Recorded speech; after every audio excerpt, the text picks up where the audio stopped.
I never planned to keep my success a secret. Life just worked out that way. Growing up in Singapore, my parents taught me the value of hard work and education. Emily, knowledge is the one thing nobody can take from you, my father would say as he drove his taxi late into the night to fund my studies.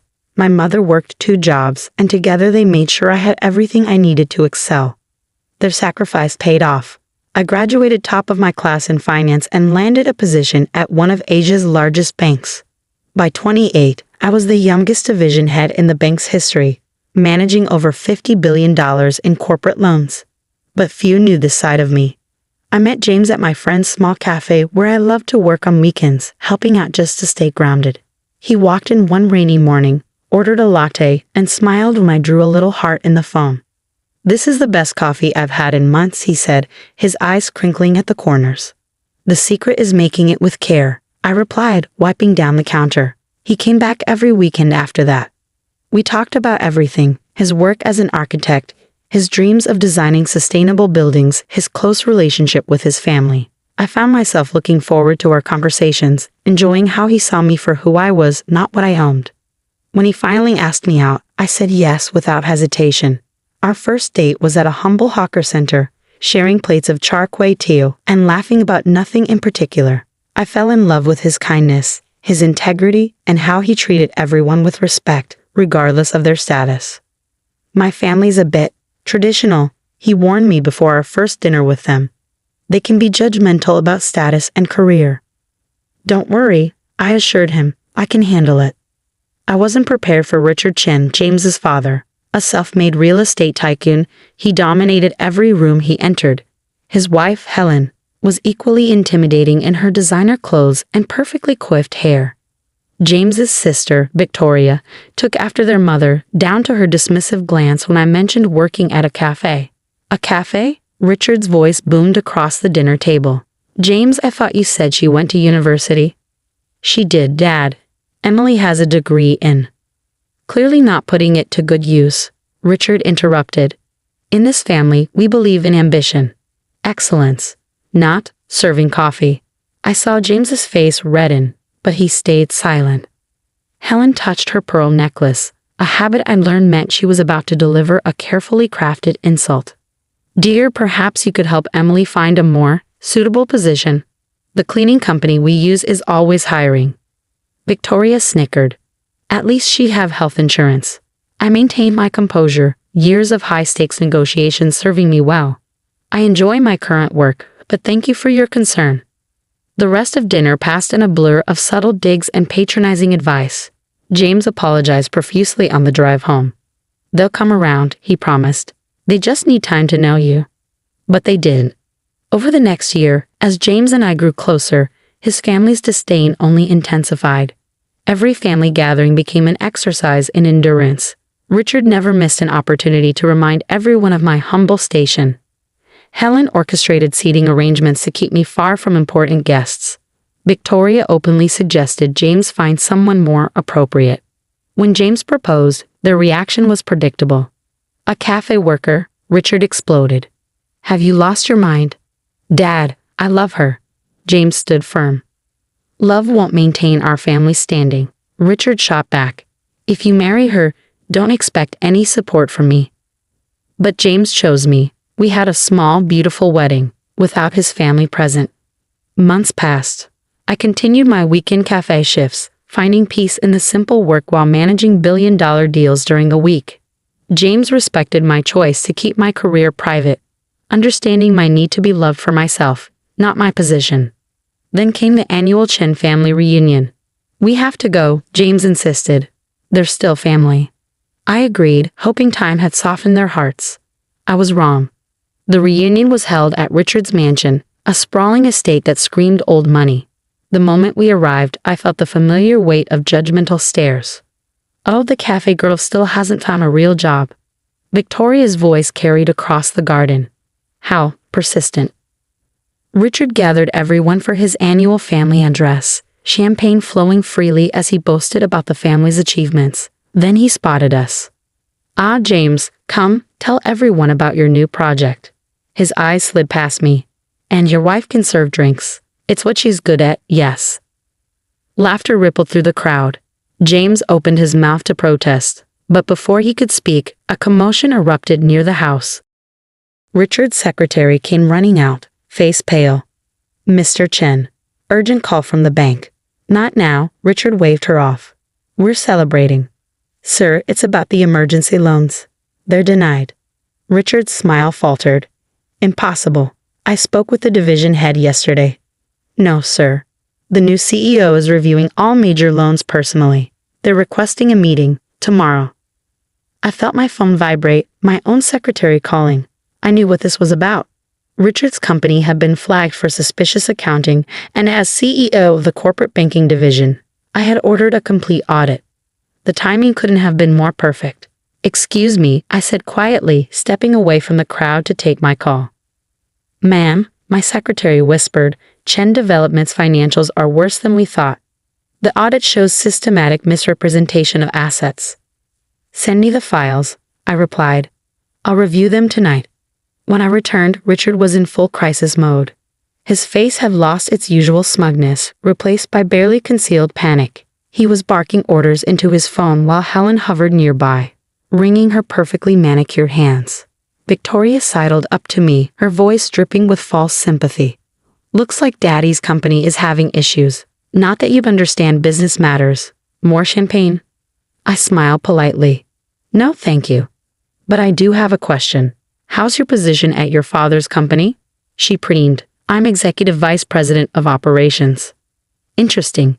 And what exactly do you do?" Her smile faltered. "I oversee things. Important things. Like the shell companies in the Cayman Islands." Victoria's glass slipped from her fingers, shattering on the marble floor. Several heads turned our way. "I don't know what you're talking about," she hissed. "The ones hiding your father's debt? Or perhaps the inflated property valuations?" Before she could respond, Richard's voice boomed across the garden. "Everyone, party's over. Family emergency." As guests began to leave, Richard pulled James aside. "Son, I need your help. The bank, they're being unreasonable. Your architecture firm has good relationships with other banks, yes." James looked uncomfortable. "Dad, we're just a small firm. We don't handle those kinds of loans." "Useless," Richard exploded. "Just like your choice in wife. If I lose this company, it's on your head for bringing bad luck into this family." That was enough. I stepped forward, my phone in hand. "Mr. Chen, I believe we have a meeting tomorrow at 9 a.m. He barely glanced at me. "This doesn't concern you, coffee girl." "Actually, it does." I opened my banking app, displaying my executive profile. "I'm the CEO you'll be meeting." The silence that followed was deafening. Richard's face cycled through confusion, disbelief, and horror. Helen's pearl necklace clattered to the ground. Victoria looked like she might faint. "That's impossible," Richard stammered. "Emily Chen, CEO of Corporate Banking Division, Singapore United Bank," I stated calmly. "Your loan applications crossed my desk last week. The irregularities were concerning." James stared at me, mouth agape. "Emily? All this time?" "I wanted to be loved for who I am, not what I own," I explained softly. "You gave me that gift. Your family, not so much." Richard suddenly straightened, his businessman instincts kicking in. "Well, this is wonderful news. We're all family here. Surely we can work something out." "Family?" I echoed. "Like when you called me a gold digger at our wedding reception. Or when you told your business associates that James married beneath his station." Helen stepped forward, arms outstretched. "Darling, we were just protecting our son. Surely you understand." "I understand perfectly. You judged me, humiliated me, and treated me like dirt because you thought I was beneath you. Now you want my help." Victoria attempted damage control. "Emily, sweetie, we were just teasing. It was all in good fun." I turned to James. "Did you know about your sister's role in the company?" He shook his head. "She said she was handling operations. She's been helping your father hide debt and inflate assets. The audit shows years of financial manipulation." Richard's face turned purple. "Now see here, you can't just." "I can and I will," I interrupted. "Tomorrow's meeting isn't about loans. It's about fraud investigation." The color drained from his face. "You wouldn't dare. We're family." "Family?" I laughed softly. Let me share some wisdom from my father, the taxi driver you mocked at my wedding. He taught me that true family supports you, believes in you, and loves you regardless of your status. You've done none of those things. I took James's hand. The authorities will be contacting you tomorrow. I suggest you get your lawyers ready. As we turned to leave, Helen called out desperately, "Wait, what about Victoria? She was just following orders." I paused at the door. Actions have consequences, Helen. Victoria chose to participate in fraud. She'll face the same investigation as everyone else. The drive home was silent. Finally, James spoke. "Why didn't you tell me? Would you have treated me differently if you knew?" He thought for a moment. "No, I fell in love with you, not your job.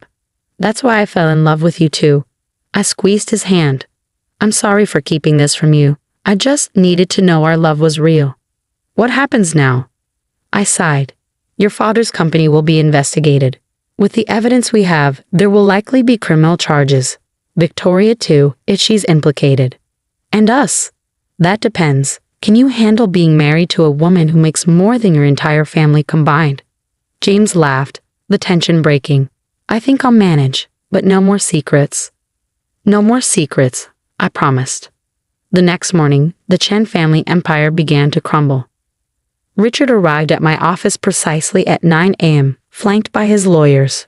Gone was the arrogant tycoon. In his place sat a man who finally realized he wasn't the most powerful person in the room. The audit revealed systematic fraud spanning 5 years, I stated, sliding the report across my desk. Falsified valuations, hidden debts, shell companies. It's all here. "We can explain," his lawyer began. "No need. The evidence has been forwarded to the authorities." Richard leaned forward. "Emily, please, think about what this will do to the family name. Like you thought about my reputation when you told everyone I was a gold digger?" Before he could respond, my secretary interrupted. "Ma'am, the police are here." What followed was a media circus. Chen Development CEO arrested for fraud splashed across headlines. Victoria was taken into custody next, her designer handbag clutched to her chest as officers led her away. Helen had a very public breakdown at the country club. James stood by me through it all, though I knew it pained him to see his family fall apart. "They did this to themselves," he said one evening as we watched the news coverage. "You just exposed the truth." Weeks turned into months. The investigation uncovered more than even I had suspected. Richard had been running a complex scheme, using inflated property valuations to secure loans, then channeling the money through shell companies. Victoria had helped coordinate the fraud, her executive position nothing more than a front. The trial was swift. Richard and Victoria were both sentenced to prison. 8 years for him, 5 for her. Helen was spared criminal charges but lost everything in the asset forfeitures. One day, as autumn painted Singapore's gardens in golden hues, Helen appeared at my office. "I know I have no right to be here," she began, her designer clothes replaced by simple cotton. "But I need to say something." I gestured for her to continue. "I was wrong about you. So terribly wrong." Tears filled her eyes. "We judged you because we thought wealth and status were everything. Now I'm alone, living in a small apartment, working as a sales clerk, and I finally understand." "Understand what?" "That character matters more than cash. You were kind to us even when we were cruel. You could have destroyed us completely, but you let the law take its course. That's real class." I studied her face, seeing genuine remorse for the first time. "What do you want, Helen?" "A chance. Not to be close. I know I don't deserve that. But to apologize to you and James. To try to be better." 6 months later, we hosted a small dinner party. Helen came bringing homemade dumplings, a skill she'd learned in her new life. She was different now, humbler, more genuine. James was healing too, visiting his father and sister in prison, working through years of family dysfunction.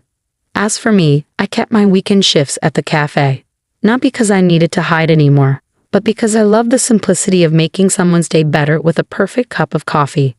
One morning, a young woman came in, looking defeated. "Rough day?" I asked, drawing a heart in her latte foam. "My boyfriend's parents think I'm not good enough," she sighed. "Wrong background, wrong job." I smiled, remembering where my own journey began. "Let me tell you a story about family, pride, and what really matters in the end." Life has a way of teaching us its most important lessons. Sometimes it takes losing everything to understand what truly matters. Richard and Victoria learned this in prison. Helen learned it through humility, and I learned that being true to yourself is worth more than all the wealth in the world. James and I are expecting our first child now. We've decided to name her Grace, a reminder that sometimes the hardest situations deserve a measure of mercy. Helen is excited to be a grandmother, and even Richard, through his prison letters, seems to be reflecting on what kind of legacy he really wants to leave. The cafe still stands, a humble reminder of where our story began. Sometimes customers recognize me, the banking CEO who serves coffee on weekends. They often ask why I still do it. My answer is simple. Every cup of coffee is a chance to make someone's day better, and at the end of our lives, isn't that what matters most? They usually smile, understanding or not. But I know my truth. Success isn't about power or revenge or even proving others wrong. It's about staying true to yourself, showing kindness even when it's not deserved, and remembering that everyone, even those who hurt us, deserves a chance at redemption. As I write this, I'm sitting in the cafe, watching the sunrise paint the city in shades of hope. James will join me soon, as he does every weekend. Helen might stop by with her dumplings. Life isn't perfect, but it's real and rich with lessons learned. And sometimes, when I'm making coffee or reviewing billion-dollar deals, I think about my father's words. Knowledge is the one thing nobody can take from you. He was right, but he missed something important: integrity, compassion, and the courage to be yourself. Those are things nobody can take either.